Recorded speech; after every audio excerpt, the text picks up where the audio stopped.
mean, the fact of the matter is, Osama bin Laden tells a narrative that resonates with a lot of Muslims around the world. Hundreds of millions, a narrative, not evidence, not 30 years ago, a guy in this state by the name of Charlie Manson, whose ideology was an extreme form of Scientology called the process. Got these people and said, go out there and start a race war. And the Beatles, it's not a culture war. This is a culture war. This is a war. it's the same exact thing. I think two things really fast. I'm like, okay, first of all, I love it when people talk about we're the moderate Muslims because there's a lot of radical Christians in this country. When they were trying to pass an agenda through Congress 2 years ago, the moderate Christians were saying, wait a minute, guys, we sat back. That is what it means to be a moderate. You sit back and you wait. Second of all, Pakistan was in Afghanistan, and your secret police, I don't mean to put it on you and say your secret police, because Pakistani secret police financed the Taliban. I mean, they were in there. There was right there. A lot of fears. You're absolutely right. If you just go back 20 years, when the Soviet Union attacked Afghanistan, what happened? They said, pulled out. They didn't pull out. They actually pulled in. After the war. That's why I'm saying the CIA funded the ISI, the police force training, said we need to get the Afghanis beat the Soviet armies, we got to beat them, and what we have to do is tell them against their religion. So it's a godless enemy with the Soviet Union to break them down. So millions and billions of dollars of ammunition were pumped through Pakistan into Afghanistan to beat the Soviets. And those guys, It's always about us. I see no looking in the mirror. I see no. Let me just put it. I see nobody with the Soviet Union and for the free world. The Cold War was ended. America exited. I know, America, but it's like, it's really responsible for all the problems in the Islamic world. And we really have our foot on the throat of the Islamic faith. If we disappeared, would everything be good in your world? Aren't we fighting the battle that you should be fighting against your own Netherlands? We are fighting it for you.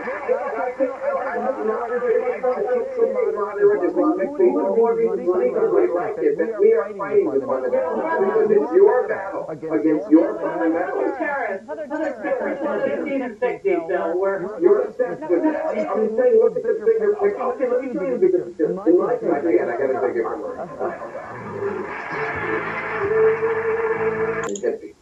Shouting at each other, fighting each other. You see it outside of our boarding clinic. I don't see anyone in the streets taking on the bully. The United States, I think, is doing your fight for you. All these moderate Muslims, I think, are secretly glad the United States is fighting these fundamentalists because they know that the threat to the religion is not from us.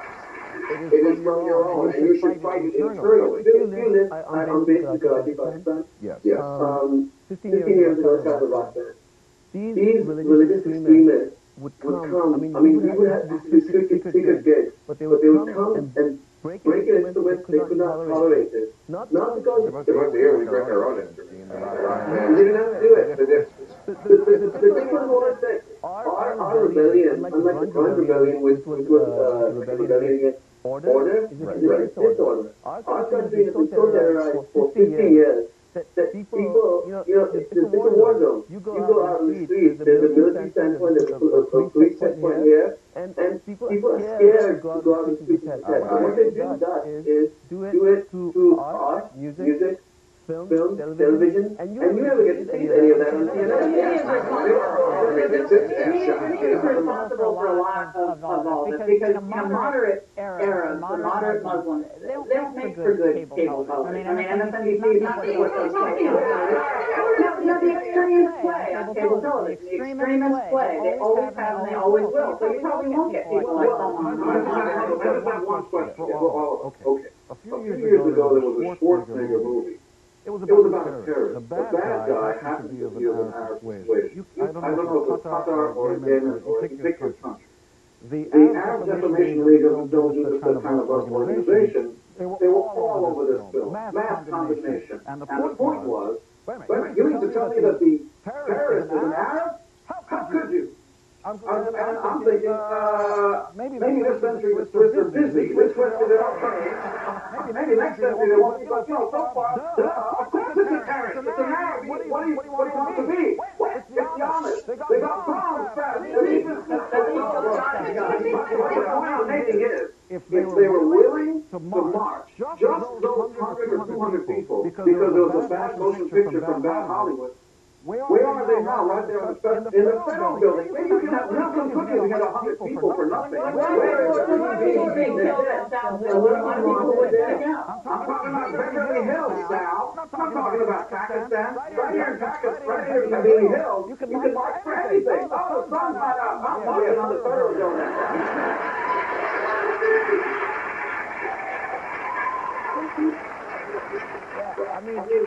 I don't see any of that passion for this other vision. I understand what's been last vision. I'm sorry to interrupt you, but what really kind of bothers me about this whole thing, the peace captain in terms of religion, and this to me seems all about economics. I mean, the people who I talk to, who say, I'm going to go march on the jihad, they live off $150 American dollars a year, and you have bin Laden who, as pointed out, that, okay, I'm going to give you a narrative, I'm going to give you a villain, and I'm going to bring you in, I'm going to make your life better, and that is very appealing to people who have nothing. These are people who are willing to die. I mean, think about the justice rate. They have economic support.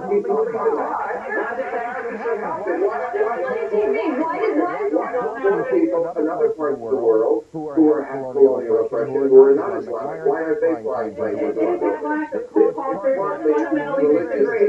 It is a clash of two cultures.